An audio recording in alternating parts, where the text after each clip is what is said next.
Tanner, was this the most impressive victory of the season to you? In the Craftsman Truck Series, probably so, because most of it has been Corey Heim getting out to the lead and cruising away. But this week, the script was flipped. So Corey Heim had to do a little bit of the chasing. And you really got to tip your cap to Rajah Caruth and that entire number 71 Spire Motorsports team. They really lit up every time that they went down pit road and got their driver out fast, and that driver drove that truck real fast the entire last run of the race. It's kind of interesting that the way it played out was a little bit similar to his win at Vegas last year, where he kind of stayed in the top 5 for much of the day, and then he really capitalized when given an opportunity. And I really appreciated that this year in this race, he had to really go toe-to-toe with Riggs and Heim especially, because I think we can all agree that kid is a cup-level talent already. To go out there and show your stuff on a national stage and to do it, in front of Cup Series team owners the way that he did, and to hold off a cup-level prospect so well and so deftly, I think it's going to really help boost Rajah's profile going forward. And I've always kind of advocated that he is someone that has cup level potential, and he really showed it the other night by going out there and winning the race the way he did.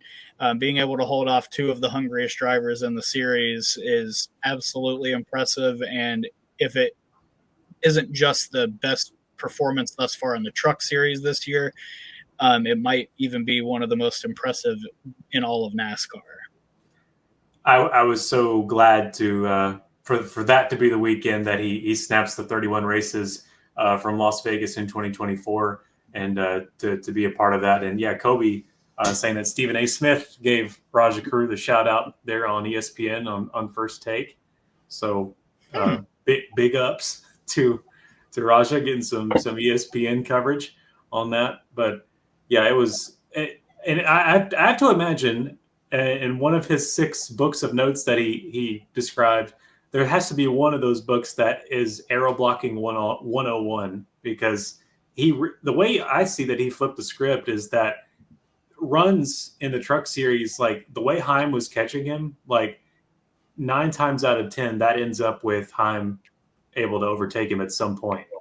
But I don't know how Rajah did it, but he was able to work his truck in such a way that Heim was not able to get up to it, up to the back tailgate. And so Heim complained about just the air, that he wasn't able to manipulate it in his favor, and that I mean Rajah just played a really good chess match there in the last few laps there at Nashville Superspeedway. And we talked about it all weekend. The concrete surface, it's the biggest one on the circuit, and it's really it demands precision, because little corrections can end up being big mistakes, as we saw through most of stage 2 in the Cup race. It was pretty wild there for a little bit.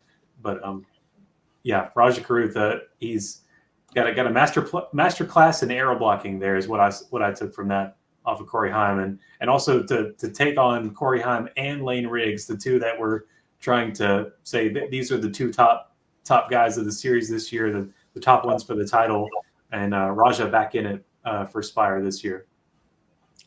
Yeah, not to take away from what Rajah did, but I texted one of my group chats that I'm in. I think he owes Layne Riggs a Christmas card, because I think the fact that he battled so heavily with Corey Heim there certainly helps take some of that momentum away from Corey. But I thought it was a matter of when, not if, watching those final 5 laps in particular, that Heim would get by him and just rack off yet another win. But for Rajah to drive as well defensively as he did, I think speaks very highly of the talent that he has as well. And all 3 of these guys, to be quite honest, put on quite a show. Any of the 3 of them, as far as I'm concerned, could have won had things gone slightly differently, or could have been in any order there. It was a great battle to watch, and Brandon, certainly glad that you were there to see it live in person. So we'll keep an eye on all 3 of these drivers as the season goes on.